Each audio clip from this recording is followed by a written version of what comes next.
For the young and ambitious, to be chosen by the empress was not always seen as a curse. Some considered it an opportunity. A night in her bed might bring riches, rank, or favor at court. Soldiers whispered that she rewarded obedience not only with coins but with titles. Courtiers believed that one secret encounter could secure their family's future, and so there were those who entered her chamber willingly, even eagerly. They accepted her cruelty as the price of proximity to power. Some even convinced themselves that her dominance was a mark of affection, that their humiliation meant they had been noticed, chosen, set apart from the masses.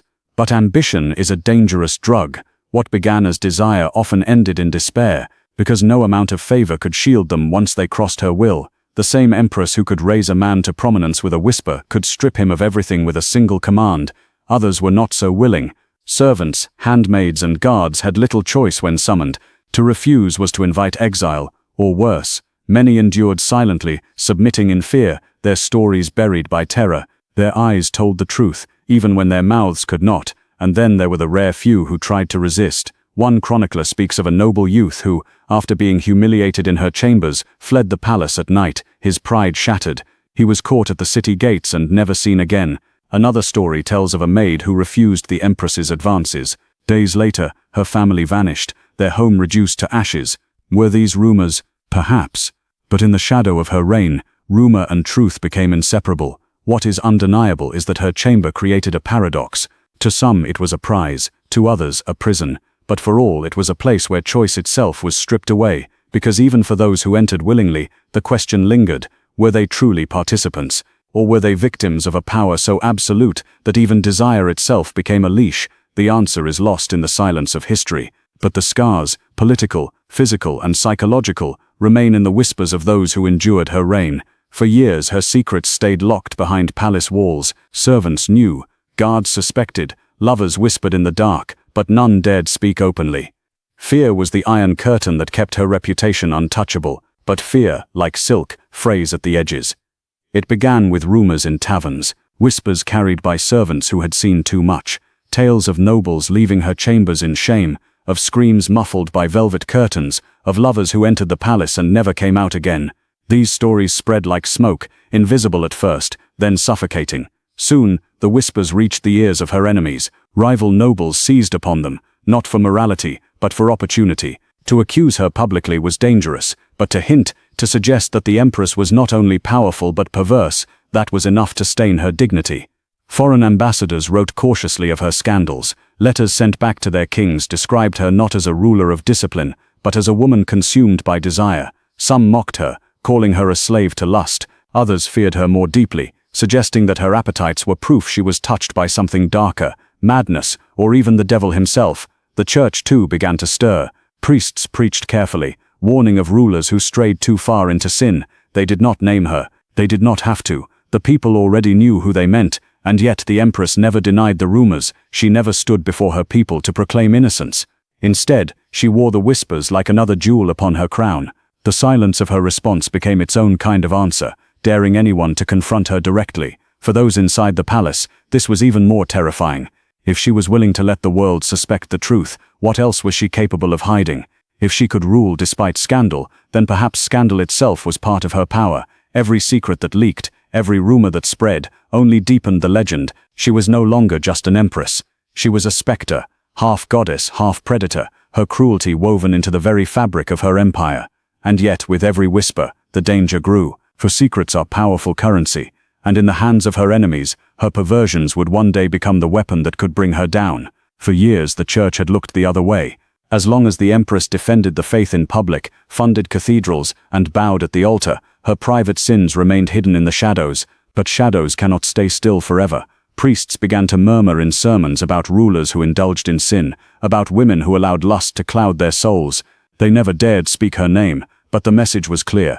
The empress's reputation had grown too loud, too dangerous, too scandalous to ignore. Religious envoys recorded what they heard in the palace, tales of cruelty and humiliation, of men treated as playthings, of nights filled not with prayer but with screams. These reports made their way to bishops, to Rome itself, and though the church was slow to anger, once provoked, it struck with devastating power. Accusations of heresy began to swirl. Was her cruelty merely vice, or was it evidence of something darker? Some claimed she was possessed by demons, that her sadism was not human but infernal. Others branded her a modern Jezebel, a woman whose lust threatened to corrupt the very soul of the empire. The people listened. In marketplaces, they whispered of her chambers with both fascination and fear. Mothers warned their daughters never to dream of palace life. Fathers muttered that a woman who ruled with such appetites could bring God's wrath upon the land.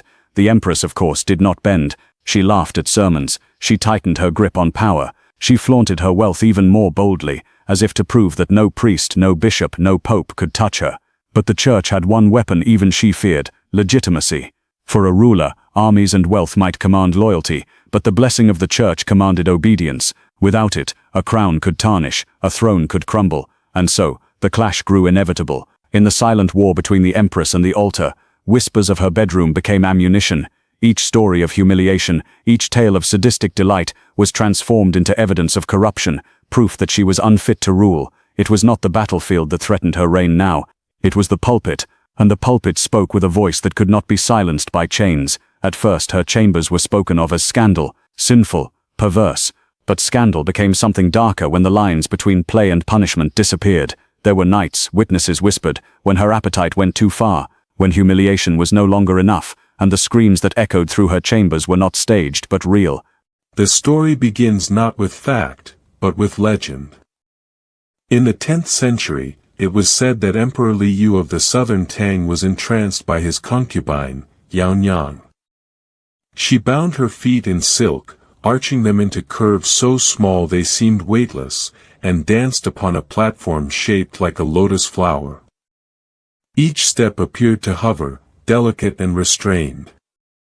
Whether true or myth, her image endured, a vision of beauty that generations would later imitate. What began as a courtly spectacle took root among the literati of the Song dynasty. In the great cities of Kaifeng and Suzhou, refinement was measured not only in poetry and calligraphy, but in the body itself.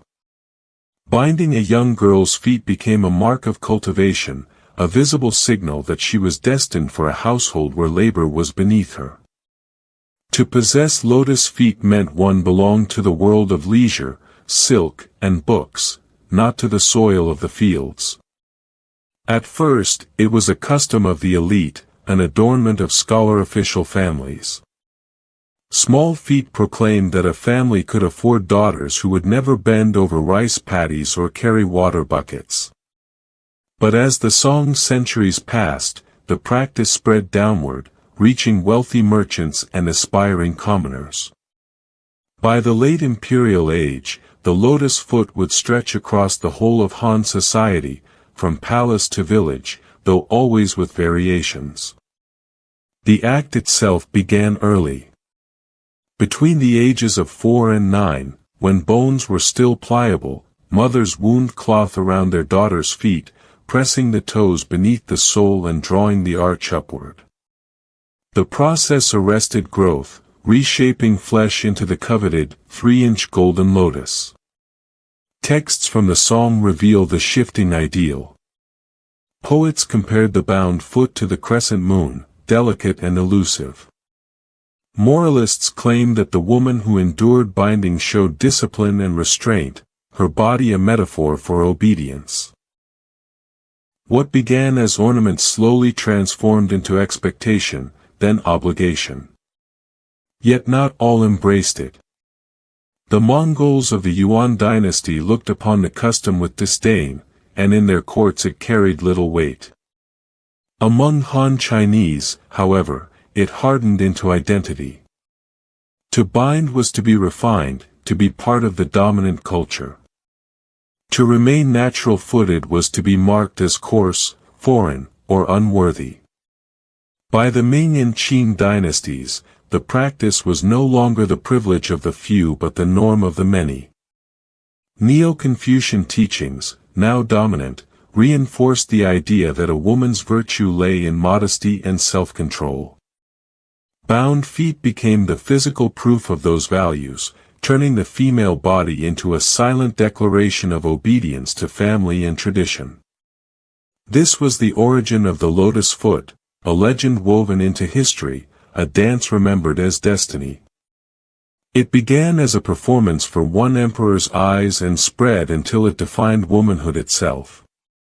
What started as a symbol of refinement became a lifelong sentence of pain, binding not only the body but an entire civilization's vision of beauty. The ritual began in childhood. Between the ages of 4 and 9, when bones were pliable, mothers prepared strips of cotton or silk and placed their daughters on stools. The 4 small toes were bent under the sole and pressed hard, the arch pulled upward until it cracked. The heel was drawn toward the forefoot, and the cloth tightened with each turn. The pain was immediate, but the process did not end in one sitting. It lasted years. Bindings had to be adjusted daily, tightened at night so that the foot shrank into the desired curve. Shoes smaller than the natural foot were forced on, training the child to walk on broken bones. Infections were common. Nails cut into flesh, wounds festered. Sometimes toes blackened and dropped off. Families tolerated the stench and blood, even welcomed it, for fewer toes meant a smaller, more desirable foot. The cruelty was not hidden, it was accepted. Yet mothers spoke of love as they wound the cloth. Binding was a sacrifice demanded by society, a way to secure marriage, respectability, survival. A proverb whispered, "It is better to cripple a daughter than let her starve." The beauty standard was precise. The 3-inch golden lotus became the ideal, a crescent-shaped foot, narrow at the heel, curved inward, the toes invisible beneath the sole. Small shoes, embroidered with silk and pearls, turned the deformity into a stage for elegance. Writers of the Song and Ming described not only the sight but the movement. Binding forced a woman into short, swaying steps, a walk likened to the willow bending in wind. Manuals of desire praised this gait as erotic, its fragility mistaken for grace. Behind every embroidered shoe lay endurance. The agony of reshaping flesh into beauty was not incidental, it was the very point. The lotus foot was proof of discipline, obedience, and the triumph of culture over the natural body. The lotus foot was more than a physical form. It was a marker of identity. Among the elites of the Song and Ming, bound feet displayed refinement. They proved that a woman belonged to a family wealthy enough to spare her from labor. In marriage negotiations, the size of a daughter's feet was recited with pride, like her dowry or her lineage. Ambition spread the practice downward. Merchant families adopted it to signal rising status, while poorer households, fearing their daughters would go unwanted, followed as best they could. In prosperous Jiangnan, binding was severe, producing the coveted 3-inch feet. In the northern countryside, binding was looser, the poor needed women strong enough to work, even as they sought to mimic the ideal. Not all groups conformed. The Manchu, who ruled during the Qing dynasty, condemned the practice and forbade their women to bind. Edicts were issued, banners displayed. But among the Han majority, binding became a badge of cultural pride, a quiet defiance against foreign rulers. To bind was to remain distinctly Han. Beyond status, the lotus foot was saturated with desire. Poets compared it to the crescent moon or the budding lotus. Erotic paintings lingered on women slipping off their embroidered shoes, revealing the hidden curve. Novels like Ro Putuan described the scent and touch of bound feet with frank obsession. The allure lay not only in sight, but in imagination, the knowledge that pain and pleasure were entwined. Desire was built on dependency. A woman with bound feet could not walk far, could not labor freely. She was confined to the home, reliant on men. For the elite, This dependence was the point. Her very body testified that she existed for refinement, not for work. The lotus foot thus fused beauty, status, and sexuality into a single code. It shaped not only how women were seen, but how they lived. Every step was a reminder of hierarchy, within family, within class, within empire. Once bound, a girl's steps were never her own again. Every movement became deliberate, her weight tilted forward, her stride shortened into inches. What admirers praised as the lotus gait was the choreography of injury. The body had been trained into fragility, and fragility became her lifelong companion. Daily life adjusted around this limitation. Wealthier households built women's worlds inward, courtyards for embroidery, short walks to the ancestral shrine, sedan chairs for journeys outside. Even furniture revealed constraint, low stools, narrow benches, spaces designed for stillness rather than movement. Servants often carried women from room to room, reinforcing their dependence. The confinement was more than physical. With mobility curtailed, women could not join in agricultural work or trade. They relied on men or on sons for sustenance, their economic survival tied to obedience. Bound feet became visible proof of virtue. A woman so hobbled could not roam, could not transgress, could not escape. Sources from the Qing period record the lifelong toll.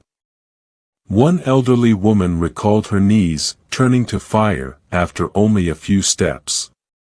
Another remembered that her feet never healed from infections that began in childhood. Arthritis bent their posture, making age arrive early. Pain was not a stage of binding, it was its essence. Confucian moralists cast this suffering as discipline. They praised a girl's endurance as a sign of filial piety, her small steps as a mark of modesty. The physical cage was reinterpreted as moral strength. In embroidered shoes, fragility masqueraded as refinement. Foot binding, then, was not an ornament but an instrument. It was a system of control disguised as beauty, one that transformed the female body into both symbol and prison. By the late Qing dynasty, change stirred. China's defeats in the Opium Wars and the foreign concessions that followed shook the empire's confidence. Reformers began to see the lotus foot not as a treasure of culture but as a sign of weakness. Criticism came from abroad and within. Christian missionaries established schools where girls walked barefoot, their freedom presented as health and progress. They organized natural foot societies, persuading parents to pledge that daughters would not be bound. Chinese reformers soon joined them. Thinkers such as Kang Yu-wei and Liang Qichao argued that bound feet weakened the nation, crippling half the population at a time when strength was needed to resist foreign powers. Newspapers published editorials declaring that China could not modernize while women limped on broken bones. By the 1890s, anti-foot binding associations had spread in cities like Shanghai and Fuzhou. They arranged marriages for natural foot girls to reassure parents that unbound daughters would not be left unwanted. Families signed written pledges, some recorded in local gazettes, promising that their children would walk free. But tradition proved resilient. In many villages, binding continued behind closed doors. Officials who cut bindings in daylight found them rewrapped at night. Rural families feared the social cost more than government censure. An unbound girl risked humiliation, gossip, and rejection in marriage. The fall of the Qing in 1911 gave the reformers momentum. The new republic banned binding and sent inspectors into schools and villages. Slogans declared, "Unbound feet, unbound nation." In cities, women unveiled their feet as a declaration of modern citizenship. Yet even then, resistance lingered. In poor regions, mothers bound in secret until the 1930s. It was not until the communist victory in 1949 that the practice ended completely. The new state branded foot binding as a feudal relic and mobilized women into collective labor. Propaganda posters showed women with strong, bare feet striding forward into fields and factories, their freedom tied to national progress. For the generation who had endured binding, reform arrived too late. They carried the scars in silence. Interviews conducted decades later revealed women who recalled both pride and regret, pride that they had fulfilled their duty, regret that their lives had been marked by needless pain. Binding was abolished by law, but its memory endured, a reminder of how deeply a culture can entangle beauty with suffering, and tradition with control. By the dawn of the 20th century, the lotus foot was collapsing under the weight of reform and revolution. The Republic of China, founded in 1912, issued bans on binding. Inspectors toured towns and villages, unwrapping bindings in schools and demanding that families comply. Reports from Hunan describe officials cutting bindings in public squares, only to discover that girls were rebound at home the very same night. Tradition was resilient, hidden in the spaces where state authority rarely reached. In the cities, change came faster. Newspapers in Shanghai and Beijing published scathing critiques, declaring that crippled feet cripple the nation. Women in modern dress posed for photographs with unbound feet as a statement of progress. Yet these same photographs sometimes capture their mothers, still wearing embroidered lotus shoes. Two generations lived side by side, one striding into modernity, the other bound to the past. By the 1930s, with Japan threatening China's sovereignty, the practice became politically untenable. Nationalist propaganda reframed the female body as an asset to national strength. Posters did not simply mock bound feet, they exalted the unbound woman as a worker, soldier, and mother of citizens. Strong women, strong nation was not just a slogan, it was policy. Still, binding clung on in poor and remote provinces. In Guizhou and Sichuan, missionaries recorded cases of girls still being bound in the 1930s, sometimes secretly, sometimes openly. For these families, marriage security outweighed distant proclamations from Nanjing. The final blow came with the communist victory in 1949. The new state denounced binding as a feudal poison and tied its eradication to revolutionary pride. Campaigns sent women into collective labor, their unbound feet symbolic of liberation as much as productivity. Propaganda showed not lotus shoes but sturdy work shoes, worn in fields and factories. Within 2 generations, a 1,000-year-old tradition vanished. By the 1950s, young girls no longer faced the bindings their grandmothers had endured. The lotus foot, once the pinnacle of refinement, had become a mark of shame.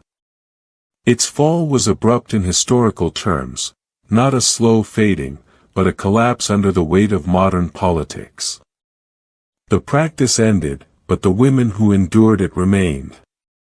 In the late 20th century, researchers like Dorothy Ko and Wang Ping interviewed survivors in rural China. Many were in their 80s and 90s, seated on wooden stools, lifting skirts to reveal feet curled into claws. Their stories carried both pride and pain. Some remembered the bindings as necessary, proof of filial duty and a ticket to marriage. Others broke down, recalling infections, limps, and lives defined by immobility. Silence had been their companion for decades. Many never spoke to their children about what they endured. In a new China that condemned foot binding as backward, these women hid their feet under socks and cloth. To younger generations, the practice felt like a distant myth, though it lived within their very households. Museums today preserve the material remains. At the Capitol Museum in Beijing, tiny silk shoes embroidered with lotus patterns sit behind glass, their colors faded but their craftsmanship exquisite. In Toronto's Bata Shoe Museum, visitors stand astonished before shoes scarcely larger than a fist. The shoes are beautiful, even delicate, and it is this contradiction that unsettles, beauty designed for suffering. For feminists, the lotus foot is both warning and mirror. It shows how deeply societies can bind women to ideals of beauty, discipline, and obedience.